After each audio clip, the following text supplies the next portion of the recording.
പ്രിയരെ നമസ്കാരം. ശിവപുരാണത്തിൻ്റെ 11-ാം ദൃശ്യ ശ്രവ്യ വിസ്മയത്തിലേക്ക് ഏവർക്കും ഹൃദ്യമായ സ്വാഗതം.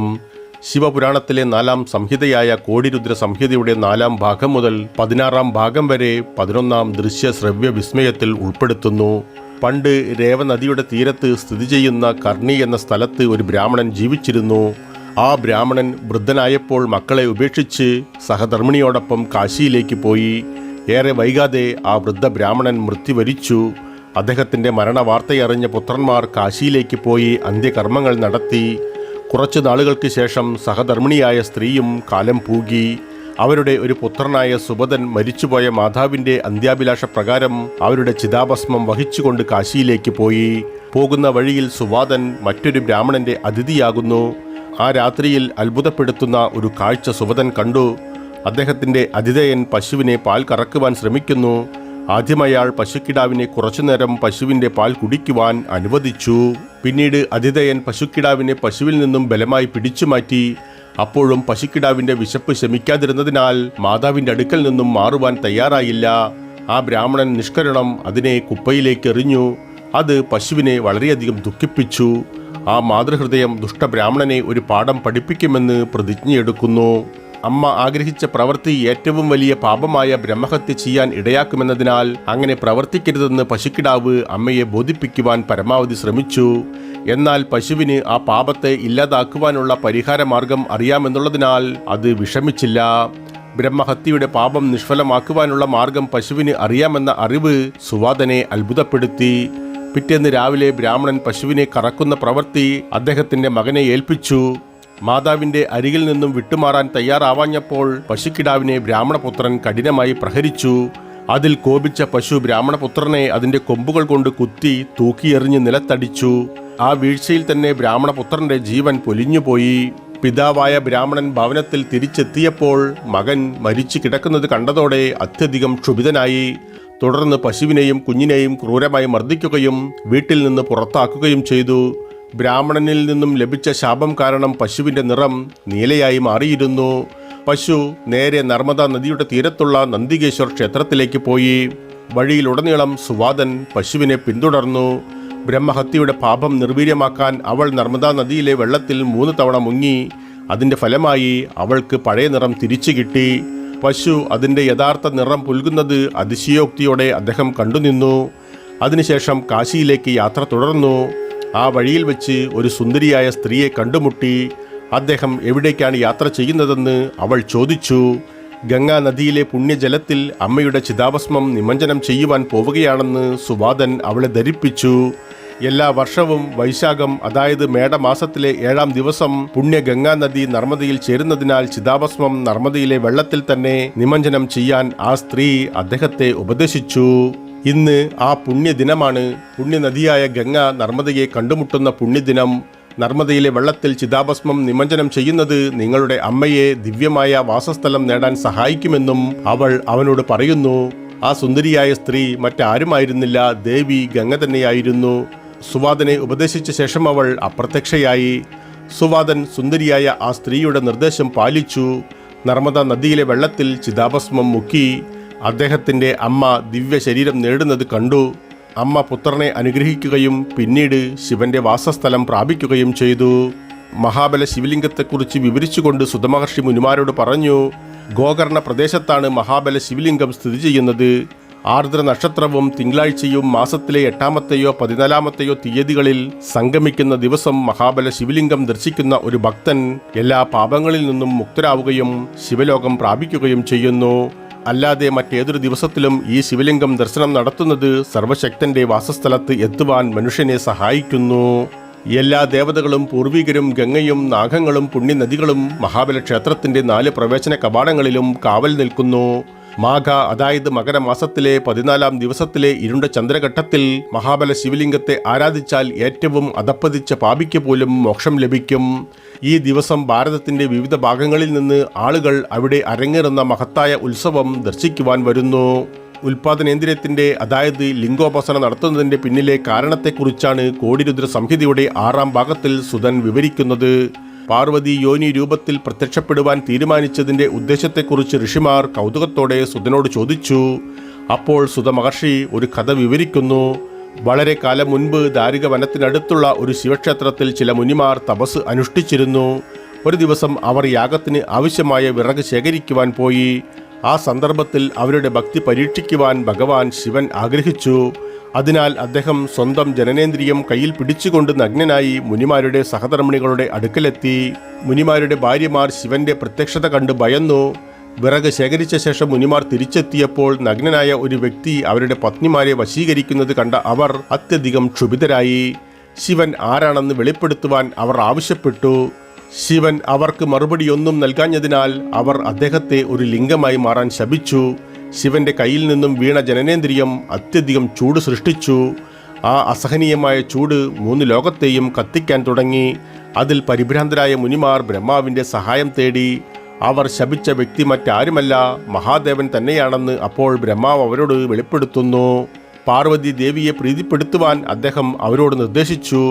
കാരണം യോനി രൂപത്തിൽ പ്രത്യക്ഷപ്പെട്ട് ആ ലിംഗത്തെ പിടിച്ചുകൊണ്ട് മാത്രമേ ശിവകോപത്തിൽ നിന്ന് അവരെ രക്ഷിക്കാൻ കഴിയൂ. ഋഷിമാർ ബ്രഹ്മാവിന്റെ നിർദ്ദേശം പാലിച്ചു. പാർവതി യോനി രൂപത്തിൽ പ്രത്യക്ഷപ്പെടുകയും ശിവന്റെ ലിംഗം അത് സ്വയം ഉൾക്കൊള്ളുകയും ചെയ്തു. തുടർന്ന് ഋഷിമാർ ശിവലിംഗത്തെ ആരാധിച്ചു. ഈ ജ്യോതിർലിംഗം ഹട്കേശ്വർ എന്ന പേരിൽ പ്രസിദ്ധമായി. 7ാം ഭാഗത്തിൽ ബഡുക് നാഥന്റെ കഥ പറയുന്നു. വളരെ കാലം മുൻപ് ദദീജി എന്നൊരു ബ്രാഹ്മണൻ ജീവിച്ചിരുന്നു. അദ്ദേഹത്തിന്റെ സഹധർമ്മിണി താഴ്ന്ന ജാതിയിൽ നിന്നുള്ളവളാണ്. അദ്ദേഹത്തിന്റെ പുത്രനായ സുദർശനൻ വലിയ പണ്ഡിതനായിരുന്നു. സുദർശനന്റെ പത്നിയാണ് തുകുല. അവൾ അവളുടെ ഭർത്താവിനെ പൂർണ്ണമായും നിയന്ത്രിക്കുകയും സ്വാധീനിക്കുകയും ചെയ്തിരുന്നു. അവർക്ക് 4 ആൺമക്കളുണ്ടായിരുന്നു. ഒരു ദിവസം ദദീജി എന്തോ ജോലി കാരണം പുറത്തു പോകുവാൻ പദ്ധതിയിട്ടു. ശിവപൂജയുടെ ഉത്തരവാദിത്തം അദ്ദേഹം പുത്രനെ ഏൽപ്പിച്ചു. സുദർശനൻ നിത്യേന ഒരു മുടക്കവും കൂടാതെ ശിവവിഗ്രഹത്തെ പൂജിച്ചു. ശിവരാത്രി ദിനത്തിൽ സുദർശനനും കുടുംബത്തിലെ മറ്റുള്ളവരെ പോലെ തന്നെ ഉപവാസം അനുഷ്ഠിച്ചിരുന്നു. പതിവ് പോലെ രാവിലെ ശിവവിഗ്രഹത്തെ പൂജിച്ച ശേഷം ഭവനത്തിലേക്ക് മടങ്ങി. രാത്രിയിൽ പത്നിയുമായി ലൈംഗിക ബന്ധത്തിൽ ഏർപ്പെട്ടു. അതിനുശേഷം ദേഹശുദ്ധി വരുത്താതെ ആരാധനയ്ക്കായി ഇരുന്നു. ആ പ്രവൃത്തിയിൽ ശിവൻ ക്ഷുഭിതനായി. ശാപത്താൽ അവനെ നിശ്ചലനാക്കി. മകന്റെ ദയനീയാവസ്ഥയിൽ ദദീജി വളരെയധികം ദുഃഖിതനാകുന്നു. പാർവതി ദേവിയെ പ്രീതിപ്പെടുത്തുവാൻ അദ്ദേഹം ഒരു വലിയ തപസ് ആരംഭിച്ചു. അദ്ദേഹത്തിന്റെ തപസ്സിൽ സന്തുഷ്ടയായ പാർവതി സുദർശനനെ ശാപത്തിൽ നിന്ന് വിമുക്തനാക്കുവാൻ ശിവനോട് അപേക്ഷിച്ചു. അതിൽ സന്തുഷ്ടനായ ശിവൻ സുദർശനനെ അനുഗ്രഹിച്ചുകൊണ്ട് പറഞ്ഞു, നീ ബഡുകനാഥൻ എന്ന പേരിൽ പ്രശസ്തനാകുമെന്നും ബഡുകനാഥനെ ആരാധിക്കുന്നത് ശിവനെ ആരാധിക്കുന്നതിന് തുല്യമാണെന്നും ആശീർവദിച്ചു. ചന്ദ്രദേവന് 27 പത്നിമാരുണ്ടായിരുന്നു. അവരിൽ ഒരാളാണ് രോഹിണി. ചന്ദ്രന് രോഹിണിയോട് വളരെയധികം സ്നേഹമായിരുന്നു. ഈ പ്രവണത മറ്റു പത്നിമാരിൽ അത്യധികം അസൂയയും കോപവും ഉളവാക്കി. അവർ അവരുടെ പിതാവായ ദക്ഷന്റെ അടുത്തേക്ക് പോയി അവരുടെ ഭർത്താവിന്റെ പെരുമാറ്റത്തെക്കുറിച്ച് പരാതിപ്പെട്ടു. ദക്ഷൻ ചന്ദ്രദേവനെ സമീപിച്ച് അവന്റെ എല്ലാ പത്നിമാരെയും ഒരുപോലെ ശ്രദ്ധിക്കാൻ ഉപദേശിച്ചു. പക്ഷേ അതൊന്നും ശ്രദ്ധിക്കാതെ അദ്ദേഹം രോഹിണിക്ക് പ്രത്യേക പരിഗണന നൽകുന്നത് തുടർന്നു. ഇതറിഞ്ഞ നിരാശയിൽ ദക്ഷൻ മരുമകനെ ദുർബലനാകുവാനും അവന്റെ തിളക്കം നഷ്ടപ്പെടുവാനും ശപിച്ചു. അനന്തരം ചന്ദ്രൻ ദേവന്മാരെ ബ്രഹ്മാവിന്റെ അടുത്തേക്ക് അയക്കുന്നു. ആദ്യമേ ബ്രഹ്മാവ് ചന്ദ്രനോട് ക്ഷുഭിതനായെങ്കിലും അധികം വൈകാതെ അദ്ദേഹം ശാന്തനായി. പ്രഭുവിന്റെ വാസസ്ഥലത്തേക്ക് പോയി മഹാമൃത്യുഞ്ജയ മന്ത്രം ജപിച്ചാൽ ചന്ദ്രന് ശാപമോക്ഷം ലഭിക്കുമെന്ന് ദേവന്മാരെ അറിയിച്ചു. ചന്ദ്രൻ പ്രഭാസ് എന്ന പ്രദേശത്തേക്ക് പോയി ഒരേ ഭാവത്തിൽ ഇരുന്നു കൊണ്ട് 10 കോടി തവണ മഹാമൃത്യുഞ്ജയ മന്ത്രം ജപിച്ചു. അപ്പോൾ ശിവൻ അദ്ദേഹത്തിന്റെ മുൻപിൽ പ്രത്യക്ഷപ്പെട്ട് എന്ത് വേണമെങ്കിലും ചോദിക്കുവാൻ ആവശ്യപ്പെട്ടു. ദക്ഷന്റെ ശാപത്തിൽ നിന്ന് മുക്തി നേടാൻ ചന്ദ്രൻ ശിവനോട് അപേക്ഷിക്കുന്നു. ദക്ഷന്റെ വാക്കുകൾ ഒരിക്കലും അസത്യമായി തീരില്ലെന്ന് ശിവൻ ചന്ദ്രനോട് തറപ്പിച്ചു പറഞ്ഞു. ശാപം മൂലം ഇരുണ്ട ചന്ദ്രദശയിൽ ചന്ദ്രൻ ക്ഷയിക്കുമെന്ന് അറിയിച്ചു. എന്നാൽ എൻ്റെ അനുഗ്രഹത്താൽ ഇരുണ്ട ദശയിൽ നിന്നും തുടർന്ന് അഭിവൃദ്ധി പ്രാപിച്ച് പൂർണ്ണകായനാകുമെന്ന് അനുഗ്രഹിച്ചു. ഞാൻ പാർവതിയോടൊപ്പം അവൻ്റെ അടുക്കൽ നിലകൊള്ളുമെന്നും ഭഗവാൻ ശിവൻ അനുഗ്രഹിക്കുന്നു. അങ്ങനെ ശിവൻ സ്വയം സോമനാഥനായി പ്രതിഷ്ഠിക്കുന്നു. ദേവന്മാർ ചന്ദ്രകുണ്ഡം എന്ന പേരിൽ ഒരു കുണ്ഡം നിർമ്മിച്ചു. ഈ കുണ്ഡത്തിൽ സ്നാനം നടത്തിയതിനാലാണ് ചന്ദ്രൻ ശാപമോക്ഷം നേടിയതെന്ന് വിശ്വസിക്കപ്പെടുന്നു. മല്ലികാർജുന ജ്യോതിർലിംഗ ഉത്ഭവം. ഒരിക്കൽ നാരദമുനിയുടെ സ്വാധീനത്താൽ കാർത്തികേയൻ ക്രൗഞ്ച പർവ്വതത്തിൽ തപസ് ചെയ്യുവാൻ പോയി. ശിവനും പാർവതിക്കും പുത്രന്റെ വേർപിരിയലിന്റെ വേദന അധിക നേരം സഹിക്കാൻ കഴിഞ്ഞില്ല. ഇരുവരും മകനെ കാണാൻ ക്രൗഞ്ച പർവ്വതത്തിലേക്ക് പോകുന്നു. അവർ വരുന്നത് കണ്ട കാർത്തികേയൻ മറ്റൊരിടത്തേക്ക് വാസം മാറി. അതിൽ വിഷമിതനായ ശിവൻ ജ്യോതിർലിംഗത്തിന്റെ രൂപത്തിൽ സ്വയം അവിടെ പ്രതിഷ്ഠിച്ചു. ആ പ്രതിഷ്ഠ പിന്നീട് മല്ലികാർജുന ജ്യോതിർലിംഗം എന്നറിയപ്പെട്ടു. മഹാകാലേശ്വര ജ്യോതിർലിംഗത്തിൻ്റെ ഉത്ഭവം. അവന്തികാപുരിയിൽ ഒരു ബ്രാഹ്മണൻ താമസിച്ചിരുന്നു. അദ്ദേഹം ഒരു വലിയ ശിവഭക്തനും നിത്യേന അദ്ദേഹത്തെ ആരാധിക്കുന്നവനുമായിരുന്നു. ഈ ബ്രാഹ്മണന് ദേവപ്രിയൻ, മേധപ്രിയൻ, സുഹൃതൻ, ധർമ്മബാഹു എന്നിങ്ങനെ 4 പുത്രന്മാരുണ്ടായിരുന്നു. ഭഗവാൻ ശിവന്റെ അനുഗ്രഹത്താൽ ബ്രാഹ്മണൻ സന്തോഷകരവും സംതൃപ്തവുമായ ജീവിതം നയിച്ചു. മരണാനന്തരം ബ്രാഹ്മണന്റെ പുത്രൻ ശിവാരാധനയുടെ പാരമ്പര്യം തുടർന്നു. രത്നമാല എന്ന പർവ്വതത്തിൽ ദുഷൻ എന്നൊരു അസുരൻ താമസിച്ചിരുന്നു. ബ്രഹ്മാവിൽ നിന്ന് ലഭിച്ച വരത്താൽ മത്തനായി അവൻ എല്ലാവരെയും പീഡിപ്പിക്കാറുണ്ട്. ബ്രാഹ്മണ കുടുംബം താമസിച്ചിരുന്ന വീടൊഴികെ ചുറ്റുമുള്ള പ്രദേശം മുഴുവൻ അവന്റെ നിയന്ത്രണത്തിലാണ്. ദുഷൻ അവന്റെ സഹ അസുരന്മാരോട് ബ്രാഹ്മണനെ പിടികൂടി കൊണ്ടുവരുവാൻ ആജ്ഞാപിച്ചു. എല്ലാ അസുരന്മാരും അവന്തികയിൽ പോയി നാശം വിതയ്ക്കുന്നു. അവർ ബ്രാഹ്മണരുടെ അടുത്തേക്ക് പോയി ദുഷന്റെ ആജ്ഞയെക്കുറിച്ച് പറഞ്ഞു. ആ സന്ദർഭത്തിൽ ബ്രാഹ്മണർ ആരാധനയിൽ മുഴുകിയിരുന്നതിനാൽ അവരുടെ വാക്കുകൾക്ക് ചെവി കൊടുത്തില്ല. ബ്രാഹ്മണർ അവരുടെ ആരാധന തുടർന്നു. ആ അവഗണനയിൽ ക്ഷുഭിതരായ അസുരന്മാർ ബ്രാഹ്മണരെ ആക്രമിക്കുവാൻ ശ്രമിച്ചു. പെട്ടെന്ന് ഭൂമി ഒരു വലിയ ശബ്ദത്തോടെ പിളർന്നു. ആ വിടവിൽ നിന്നും ഭഗവാൻ ശിവൻ പ്രത്യക്ഷപ്പെടുന്നു. എല്ലാ അസുരന്മാരെയും അദ്ദേഹം കൊന്നു. പിന്നീട് രത്നമാല പർവ്വതത്തിലേക്ക് പോയി ദുഷനെയും വധിക്കുന്നു. വീണ്ടും ബ്രാഹ്മണരുടെ അടുത്തേക്ക് മടങ്ങിയെത്തി അവരുടെ ആഗ്രഹങ്ങൾ നിറവേറ്റുമെന്നുള്ള അനുഗ്രഹം പ്രകടിപ്പിച്ചു. ഈ ലോകത്തിലെ ബന്ധനങ്ങളിൽ നിന്ന് മോചനം നേടാനുള്ള ആഗ്രഹം ബ്രാഹ്മണർ വെളിപ്പെടുത്തി. ആ സ്ഥലത്ത് തന്നെ തുടരുവാനും അവർ ശിവനോട് അഭ്യർത്ഥിക്കുന്നു. ശിവൻ അവരുടെ അപേക്ഷ സ്വീകരിച്ച് മഹാകാല ജ്യോതിർലിംഗ രൂപത്തിൽ സ്വയം സ്ഥാപിച്ചു. ഓംകാരേശ്വര ജ്യോതിർലിംഗത്തിന്റെ ഉത്ഭവം. ഒരിക്കൽ നാരദൻ വിന്ധ്യ പർവ്വതത്തെ കാണുവാൻ പോയി. അഹങ്കാരിയായിരുന്നു വിന്ധ്യൻ. സുമേരു പർവ്വതം നിങ്ങളെക്കാൾ വലുതാണെന്നും അതിനാൽ അവന്റെ വ്യാജ അഹങ്കാരത്തിന് അടിസ്ഥാനമില്ലെന്നും നാരദൻ വിന്ധ്യ പർവ്വതത്തെ ഓർമ്മിപ്പിച്ചു. വിന്ധ്യനതിൽ നിരാശനും മനമടുപ്പുള്ളവനുമായി. അദ്ദേഹം അമരേശ്വരിൽ പോയി ഒരു പാർത്ഥിവലിംഗം നിർമ്മിച്ച് ശിവനെ ആരാധിക്കുവാൻ തുടങ്ങി. അദ്ദേഹത്തിന്റെ തപസ്സിൽ ശിവൻ അത്യധികം സന്തുഷ്ടനാകുന്നു. ശിവൻ വിന്ധ്യന്റെ മുന്നിൽ പ്രത്യക്ഷപ്പെട്ട് അനുഗ്രഹിച്ചു. അധികം വൈകാതെ കുറച്ച് മുനിമാരും അവിടെ എത്തി ശിവനെ ആരാധിക്കുന്നു. ആ സ്ഥലത്ത് എന്നേക്കും താമസിക്കുവാൻ അവർ ശിവനോട് അഭ്യർത്ഥിച്ചു. ശിവൻ സ്വയം അവിടെ പരമേശ്വര ലിംഗമായി സ്ഥാപിതമായി. അത് ഓംകാരേശ്വരൻ എന്നറിയപ്പെട്ടു. അമരേശ്വരിൽ ഇതിനകം തന്നെ ഒരു ശിവലിംഗം ഉണ്ടായിരുന്നു. കേദാരേശ്വര ജ്യോതിർലിംഗത്തിന്റെ ഉത്ഭവം. നരൻ, നാരായണൻ എന്നീ പേരുകളിലുള്ള ഭഗവാൻ വിഷ്ണുവിന്റെ 2 അവതാരങ്ങൾ ബദ്രികാശ്രമത്തിൽ തപസ്സു ചെയ്തു. ഇരുവരും നിത്യേന ശിവന്റെ വിഗ്രഹത്തെ ആരാധിച്ചിരുന്നു. ഭഗവാൻ ശിവൻ അദ്ദേഹത്തിന്റെ സൂക്ഷ്മരൂപത്തിലെത്തി അവരുടെ ശ്രദ്ധയിൽപ്പെടാതെ തന്നെ അവരുടെ വഴിപാടുകൾ സ്വീകരിച്ചു. അങ്ങനെ തുടരവേ ഒരു ദിവസം ഭഗവാൻ ശിവൻ അവരുടെ മുൻപിൽ പ്രത്യക്ഷപ്പെടുന്നു. നരനും നാരായണനും അദ്ദേഹത്തെ സ്തുതിക്കുകയും എന്നേക്കുമായി ആ സ്ഥലത്ത് വസിക്കുവാൻ അഭ്യർത്ഥിക്കുകയും ചെയ്തു. ഭഗവാൻ അപേക്ഷ സ്വീകരിച്ച് കേദാരേശ്വര ജ്യോതിർലിംഗമായി സ്വയം സ്ഥാപിതമായി. ഭീമശങ്കര ജ്യോതിർലിംഗത്തിന്റെ ഉത്ഭവം. കുംഭകർണന്റെയും കർക്കതിയുടെയും മകനായിരുന്നു ഭീമൻ എന്ന അസുരൻ. കുംഭകർണനെ ശ്രീരാമൻ വധിച്ചതിനു ശേഷം കർക്കതിയും ഭീമനും സഹ്യപർവ്വതത്തിലേക്ക് വസിക്കുവാൻ പോയി.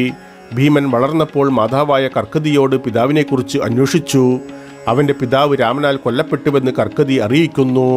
പിതാവിന്റെ മരണത്തിന് പ്രതികാരം ചെയ്യുമെന്ന് ഭീമൻ ആ നിമിഷം ശപഥം ചെയ്തു. ബ്രഹ്മാവിനെ തൃപ്തിപ്പെടുത്തുവാനായി ഭീമൻ ഉഗ്രമായൊരു തപസ്സു ചെയ്തു. ബ്രഹ്മാവ് അവന് മുന്നിൽ പ്രത്യക്ഷപ്പെട്ടുകൊണ്ട് അപ്രതിരോധ്യമായ ശക്തിയും ബലവും നൽകി അനുഗ്രഹിക്കുന്നു. ഭീമാസുരൻ ദേവന്മാരെ സ്വർഗത്തിൽ നിന്നും ഓടിച്ചു വിട്ടു. അതിനുശേഷം കാമരൂപത്തിൽ പോയി രാജാവിനെ കീഴടക്കി തടവിലാക്കി.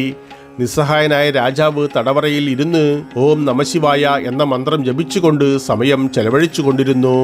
രാജാവിന്റെ മോചനത്തിനായി അദ്ദേഹത്തിന്റെ പത്നി പാർത്ഥിവലിംഗത്തെ പൂജിച്ചു. എല്ലാ ദേവന്മാരും മഹാകേശി നദിയുടെ തീരത്ത് പോയി ശിവന്റെ പാർത്ഥിവലിംഗത്തെ ആരാധിക്കുന്നു. ശിവൻ അവരുടെ മുന്നിൽ പ്രത്യക്ഷപ്പെട്ടുകൊണ്ട് ഭീമാസുരന്റെ അവസാനം അടുത്തുവെന്ന് ഉറപ്പു നൽകി. ഭീമാസുരന്റെ തടവിലായിരുന്ന രാജാവിന്റെ അടുത്തേക്കും ശിവൻ പോയി. അദ്ദേഹത്തിന്റെ ഗണങ്ങളും കൂടെയുണ്ടായിരുന്നു.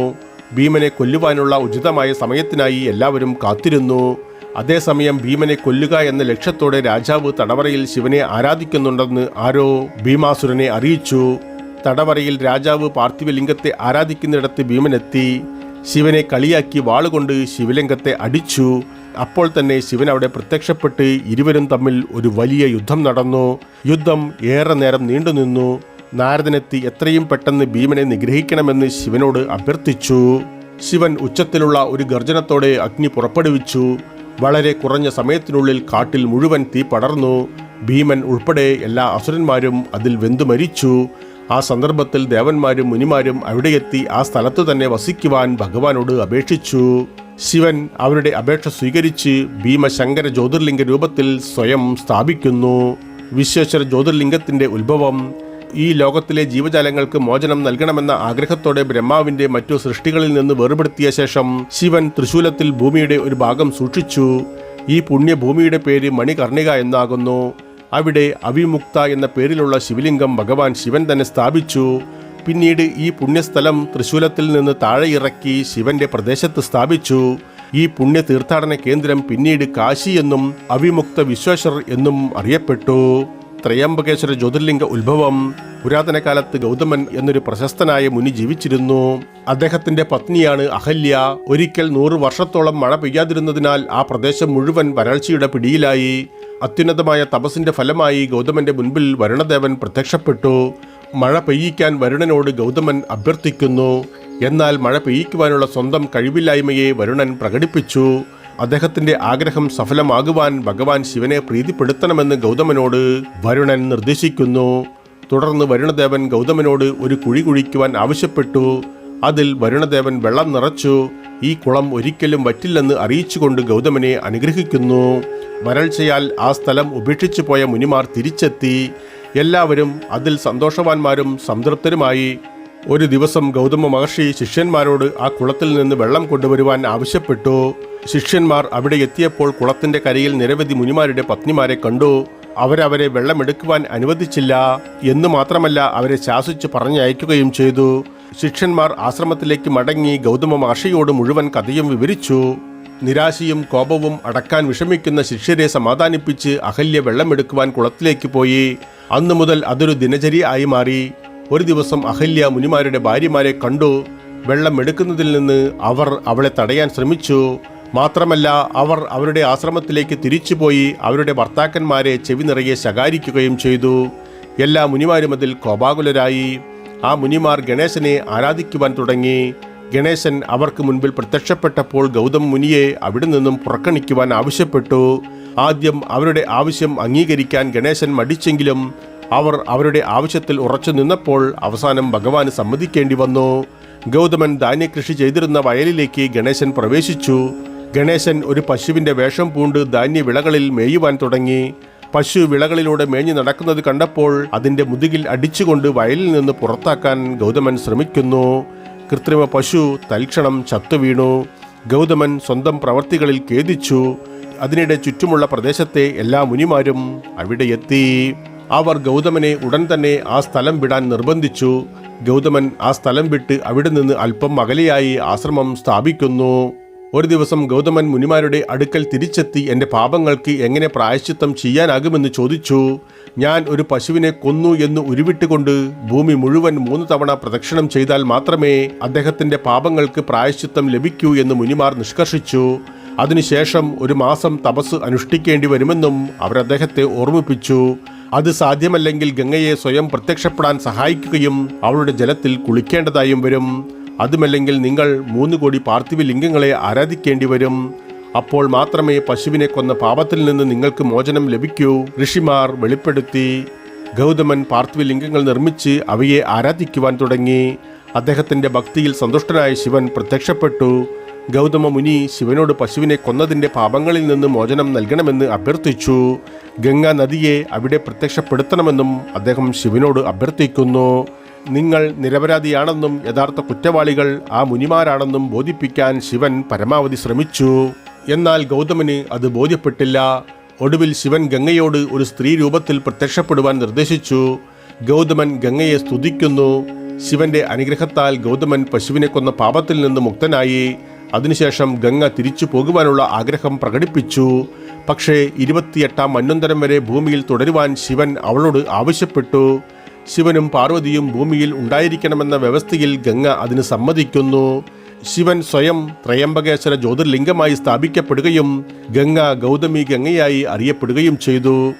ബൈദ്യനാഥ ജ്യോതിർലിംഗത്തിന്റെ ഉത്ഭവം.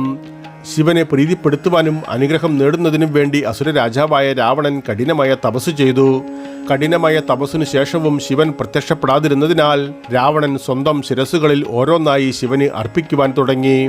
അവസാനത്തെ തല വെട്ടിമാറ്റുവാൻ ഒരുങ്ങവേ ശിവൻ പ്രത്യക്ഷപ്പെട്ട് രാവണന് അസാമാന്യമായ ശക്തിയും ബലവും നൽകി അനുഗ്രഹിക്കുകയും ശിവൻ വീണ്ടും അദ്ദേഹത്തെ 10 തലയുള്ള രാക്ഷസനായി പുനഃസ്ഥാപിക്കുകയും ചെയ്തു. എന്നാൽ രാവണൻ അതിലും തൃപ്തനായില്ല. അദ്ദേഹത്തോടൊപ്പം ലങ്കയിലേക്ക് വരുവാൻ ശിവനോട് അഭ്യർത്ഥിച്ചു. ശിവൻ രാവണന് ഒരു ശിവലിംഗം നൽകി. ഈ ലിംഗം ഭൂമിയിൽ സൂക്ഷിക്കരുതെന്ന് മുന്നറിയിപ്പും നൽകുന്നു. കാരണം ഭൂമിയിലെ ഒരു ശക്തിക്കും ഈ ശിവലിംഗത്തെ അവിടെ നിന്നും ഉയർത്തുവാൻ കഴിയില്ല. രാവണൻ ശിവലിംഗവുമായി മുന്നോട്ട് പോയി. വഴിയിൽ വെച്ച് മൂത്രശങ്ക ഏർപ്പെട്ടു. രാവണൻ ആ ശിവലിംഗത്തെ ഒരു ഗോപാലകനെ ഏൽപ്പിച്ച് മൂത്രമൊഴിക്കുവാൻ പോയി. ബാലകനായ ആ ഗോപാലകൻ കുറച്ചു നേരമൊക്കെ ലിംഗം താങ്ങിപ്പിടിച്ചു നിന്നു. അവനത് നിലത്ത് തന്നെ വെച്ചു.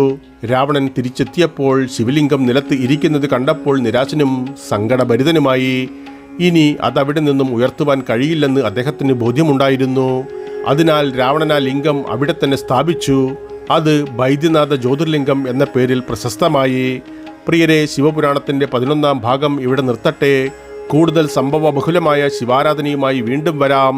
ഇപ്പോൾ നന്ദി, നമസ്കാരം.